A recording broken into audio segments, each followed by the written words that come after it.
महात्मा गांधी द्वारा जात पात का दोष निवारण, हरिजन में छपे उनके लेख का पुनर्मुद्रण। डॉक्टर अंबेडकर का अभ्यारोपण। पहला लेख जो हरिजन में जुलाई 1936 प्रकाशित हुआ। पाठकों को याद होगा कि डॉक्टर अंबेडकर ने लाहौर के जात पात तोड़क मंडल के वार्षिक सम्मेलन की अध्यक्षता विगत मई माह में करनी थी, लेकिन स्वागत समिति ने डॉ. अंबेडकर का भाषण अस्वीकार्य होने पर सम्मेलन का आयोजन ही स्थगित कर दिया था। अपनी पसंद के अध्यक्ष का भाषण आपत्तिजनक पाए जाने पर उसे स्वागत समिति द्वारा अस्वीकार करना कहां तक न्याय संगत है, जबकि उस भाषण पर प्रश्न उठाने के अवसर खुले थे। समिति जात पात और हिंदू धर्म ग्रंथों के बारे में डॉक्टर अंबेडकर के दृष्टिकोण से परिचित थी। उन्हें पता था कि डॉक्टर अंबेडकर खुले शब्दों में हिंदू धर्म छोड़ने का फैसला दे चुके थे। डॉक्टर अंबेडकर से इस भाषण को कम करने की अपेक्षा ही नहीं करनी चाहिए थी। समिति ने जनता को एक ऐसे व्यक्ति के विचार सुनने से वंचित किया है जिसने अपने लिए समाज में एक अद्वितीय स्थान बना लिया है। चाहे वह भविष्य में कोई भी आवरण ओढ़ ले, डॉक्टर अंबेडकर अपने आप को भुलाने का अवसर नहीं देंगे। स्वागत समिति डॉक्टर अंबेडकर को पराजित नहीं कर पाई। उन्होंने यह भाषण अपने खर्चे पर प्रकाशित करके प्रत्युत्तर दे दिया है। उन्होंने प्रकाशित भाषण की कीमत 8 आना रखी। मेरा सुझाव है कि इसकी कीमत घटाकर 2 आना नहीं तो कम से कम 4 आना कर दी जाए। कोई भी सुधारक इस भाषण की उपेक्षा नहीं कर सकता। रूढ़िवादी लोग इसे पढ़कर लाभान्वित होंगे। इसका तात्पर्य यह नहीं है कि भाषण पर आपत्ति उठाने का अवसर खुला नहीं है। डॉक्टर अंबेडकर हिंदू धर्म के लिए एक चुनौती हैं। एक हिंदू के रूप में उनका पालन पोषण हुआ, एक हिंदू राजा द्वारा पढ़ाए गए, लेकिन वह तथाकथित सवर्णों से घृणा करते हैं क्योंकि उन्होंने उनके साथ एवं उनके लोगों के साथ इतना दुर्व्यवहार किया है कि डॉ. अंबेडकर ने उसी धर्म को छोड़ने का फैसला कर लिया है जो सबकी सामूहिक धरोहर है। उन्होंने अपनी घृणा को उस धर्म के मानने वालों के एक हिस्से के विरुद्ध मोड़ दिया है, लेकिन इस पर आश्चर्य नहीं होना चाहिए।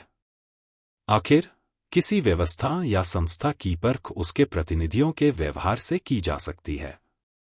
इसके अतिरिक्त डॉक्टर अंबेडकर ने पाया कि सवर्ण हिंदुओं के बहुमत ने अपने सहधर्मावलंबियों के साथ उनको अछूत मानकर धर्मशास्त्रीय आधार पर अमानवीय व्यवहार किया है, और जब उन्होंने खोज की तो छुआछूत और उसके उपलक्षणों को मानने वालों के विरुद्ध बहुत अधिक प्रमाण उन्हें मिले। भाषण के लेखक ने अपने कथन के समर्थन में अध्याय और श्लोकों के प्रमाण देकर 3 आरोप लगाए हैं। पहला, अमानवीय व्यवहार करना। दूसरा, अत्याचार करने वालों ने निर्लज्जता से उसे सही बताया। और तीसरा, यह कहना कि धर्मशास्त्रों में ऐसे व्यवहार को उचित माना गया है। कोई भी हिंदू जो अपनी आस्था को जीवन से अधिक मानता है, वह दोषारोपण के महत्व को कम करके आकलन नहीं कर सकता है। डॉक्टर अंबेडकर इस अमानवीय व्यवहार से घृणा करने वाले अकेले व्यक्ति नहीं हैं, लेकिन वह इसके सबसे अधिक दृढ़ प्रतिज्ञ प्रतिवादक हैं तथा इसका प्रतिपादन करने वालों में सबसे योग्य व्यक्ति हैं। भगवान का धन्यवाद है कि अगली पंक्ति के नेता में वे सबसे अकेले हैं, और तब भी वह थोड़े से अल्पसंख्यक लोगों का प्रतिनिधित्व करते हैं। लेकिन जो भी वे कहते हैं वह थोड़ा कम या ज्यादा जोर से दलित वर्ग के नेताओं द्वारा दोहराया जाता है।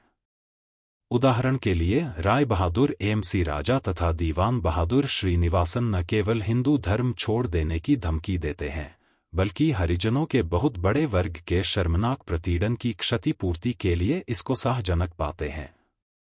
हम यह नहीं कह सकते हैं कि यह तथ्य ध्यान देने योग्य नहीं है, क्योंकि कई नेता डॉ. अंबेडकर के कथन की अवहेलना कर हिंदू बने रहेंगे। सवर्णों को अपनी मान्यता तथा व्यवहार को सही करना होगा। सवर्णों में जो विद्वान हैं तथा प्रभावशाली हैं, उन्हें धर्मशास्त्रों की अधिकृत तथा सही व्याख्या करनी होगी।